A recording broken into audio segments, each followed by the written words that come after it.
I'm going to talk to you a little bit about the management of the national bibliography in Germany.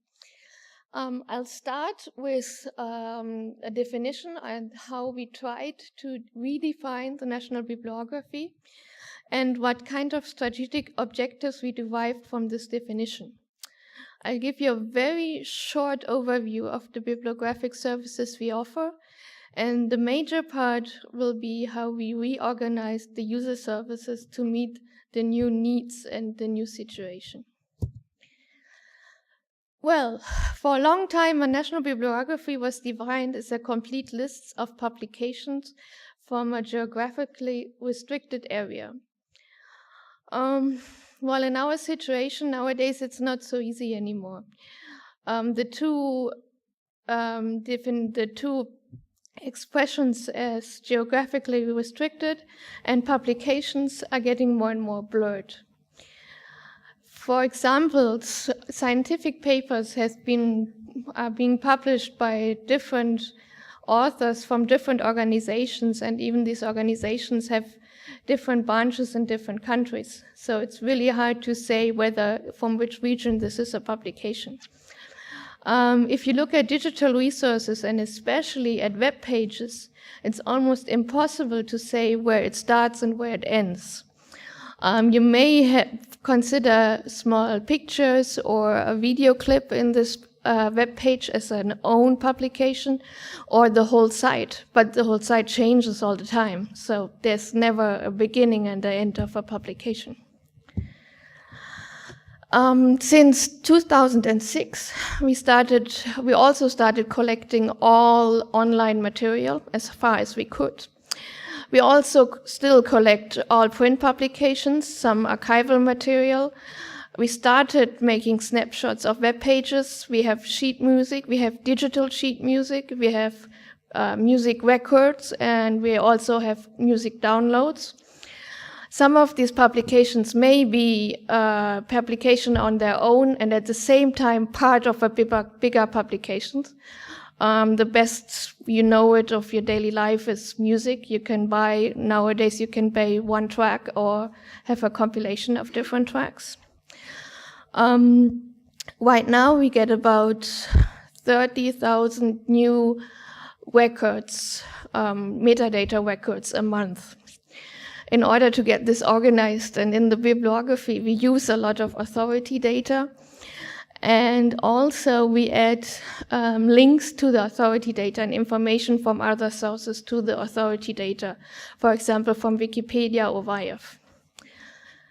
So in order to find your way through this jungle of information, you have a lot of extra information which you cannot really define as the bibliography anymore. And we had a long discussion where the bibliography starts and where it ends. We came up with this picture, which I'm not going to explain in complete detail because I want to go on. But the main thing is that we decided that we only call the records of the manifestations that are published as part of the national bibliography. And everything else is additional information which is needed and is important. As you see in this picture, do you see the mouse? Yeah. There are several circles, and the outer circle is the World Wide Web, which is everything else we could link to and do link to. And this definition also leads us to our strategic goals, because we wanted to visualize the library outcomes more and more in the internet and have a usage and reusage of the library data and the World Wide Web. Not only that people can consume it and read it, but that it becomes an integral part of the web. We hope that this step will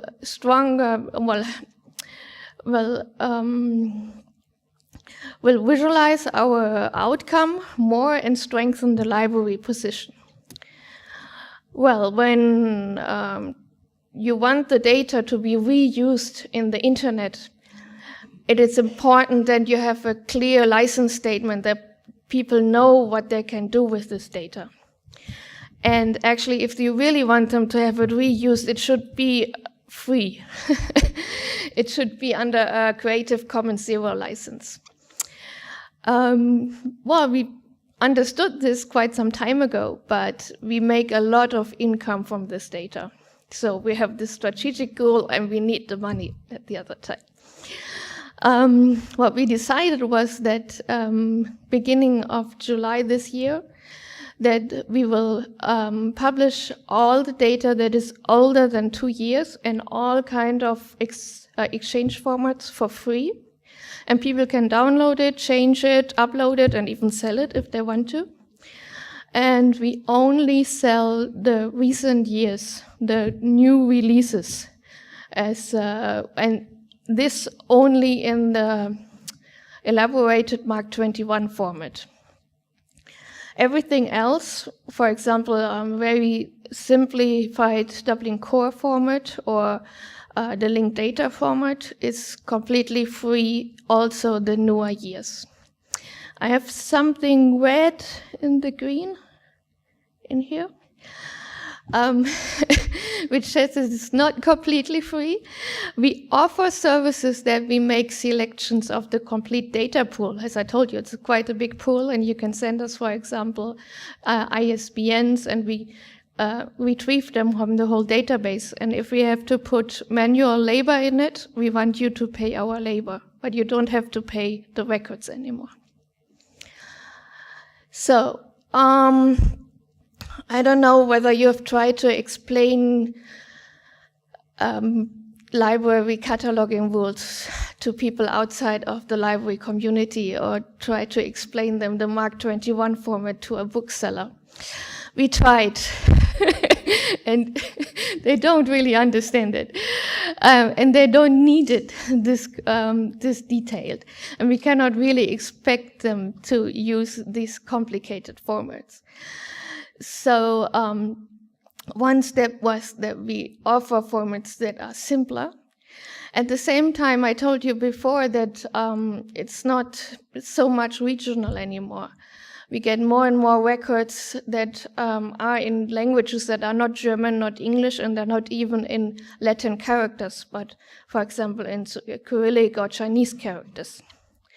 So one of the measures also was that we decided with all library consortia in Germany that we changed the cataloging to UTF-8.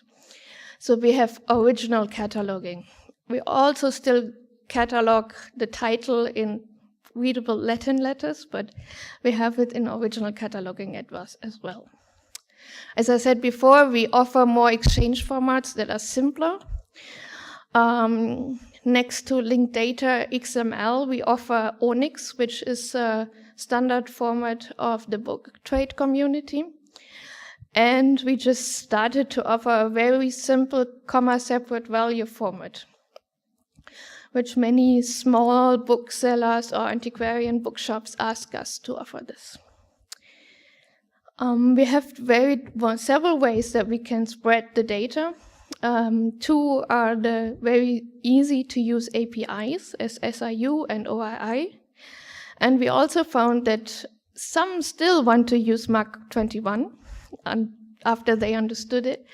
And it's very important to have a very thorough and very good documentation of the offered formats on the web. Until now, they were only in German, but we have to translate it into English as well. Well, I gave you already some aspects of our services.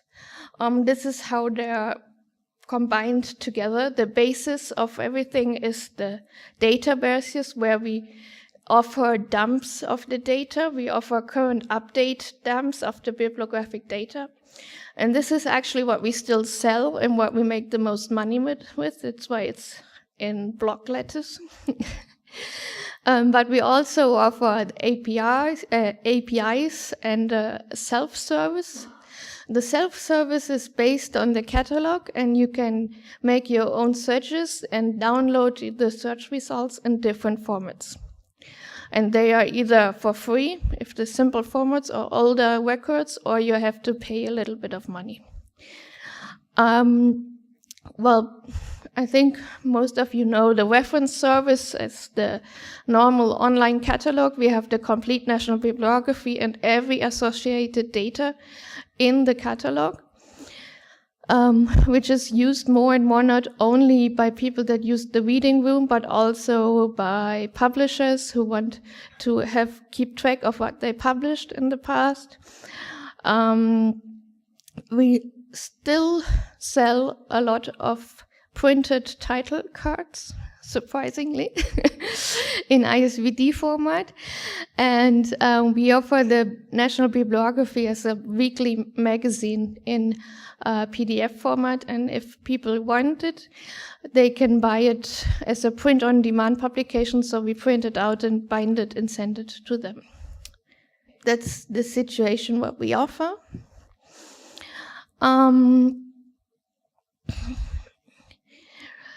Our traditional users, and most of the users we have right now, are the library associations in Germany. There are the 6 major library associations and further small library associations. All in all, there are about more than 1,000 libraries associated to this consortia, and they all obtain our data. But we also have bookstores or small company libraries, private law firms, or even Amazon and Google who download or buy our data. As for the APIs, okay. Well, as I explained before, the data shop is used more by very small companies, whereas we have a search, retrieval, and update service, which is used by very big library portals where they can search in our catalogs and link back to our catalogs. And Google Scholar started indexing the catalog, but they didn't want the library APIs, they just wanted the catalog itself. Well, I already told you about the reference and archival service. We also have a very close cooperation with Wikipedia. So authors in the Wikipedia look or consult our catalog to find extra literature about people they're writing about. They set links to our catalog, and we have a matching file where we can link back to Wikipedia and get additional information.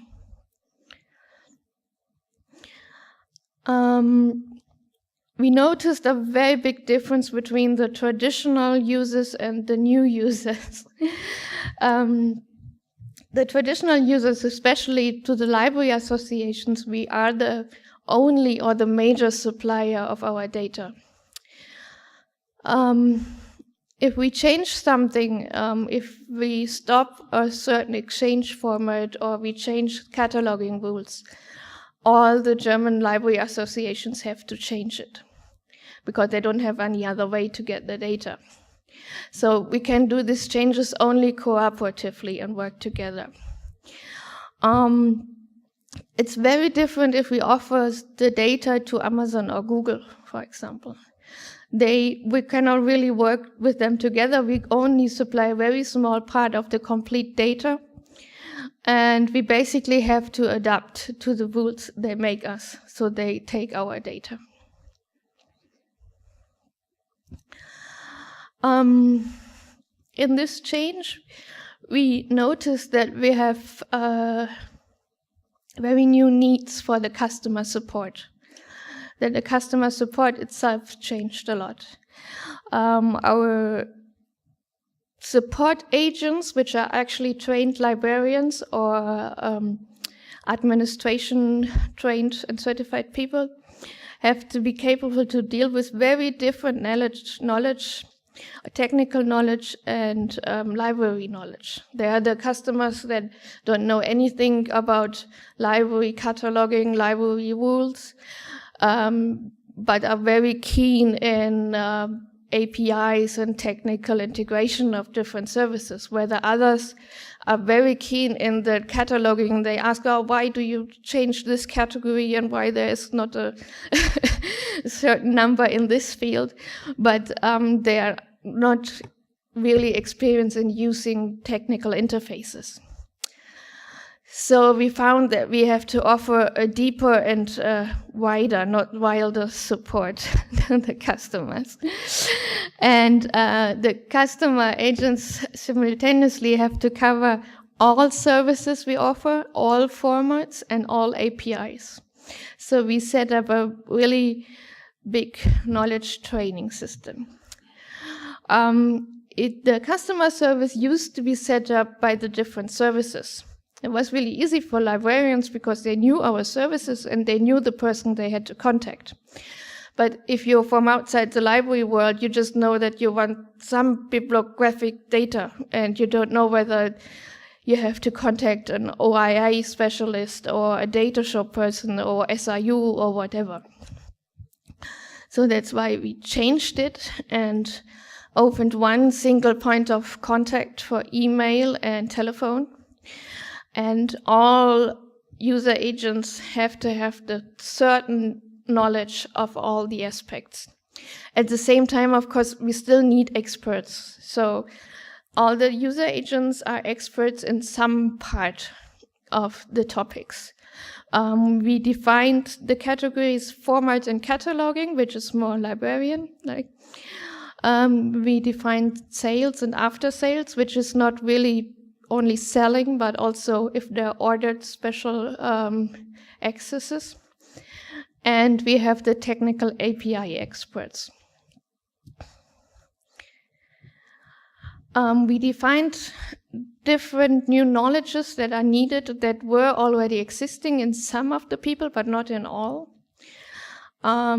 First of all were the soft skills, so they needed new negotiation skills. It was very different to negotiate with Google than with the library.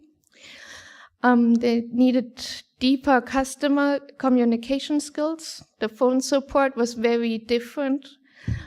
People sometimes called and something said, it's not working, and we didn't know what. Or the library record is broken.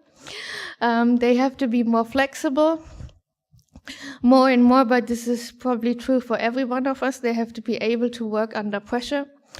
And they need a big reliability to the team, which is already existing. Next to the soft skills, they also need some skills in legal matters. They have to know something about the copyright. We offer a table of contents. They have to know what the copyrights are associated with this. We also offer links to different digitization projects, to different complete material. And more we are setting up databases for customers and users. And we have to be very keen in keeping them closed so we prevent any abuse of this data. As for the technical understanding, this was the biggest part everybody had to learn because most of them are librarians.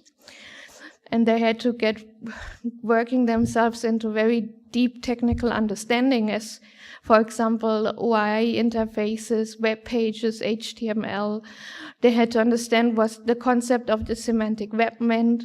They have to know more about security and barrier-free web design. And of course, they have to know a lot about the exchange formats and also the technical metadata. So what do? We have constant seminars inside our group. We offer tandem trainings, as I told you before. Some are very good, worked into certain parts, so they train their colleagues in what they know. We have a constant internal communication. We have one 20 minutes update every day where everybody has to attend. And we started using a wiki for the internal documentation where we have a constant update as well. So we can enter news and everybody gets informed with the over an RSS feed in their Outlook. We also found that we have to push the information outside, so we need a very comprehensive documentation on the formats and on the different services. We offer alerting services if some of the services change or have special problems. And next to the very deep documentation, we also offer short overviews of the information. Okay, that's so far. So we found we're still very in the middle of a very big transition that opens a variety of new possibilities and chances to position the libraries in the web. However, these changes have to go along with the organization in the support factor. Well, thank you.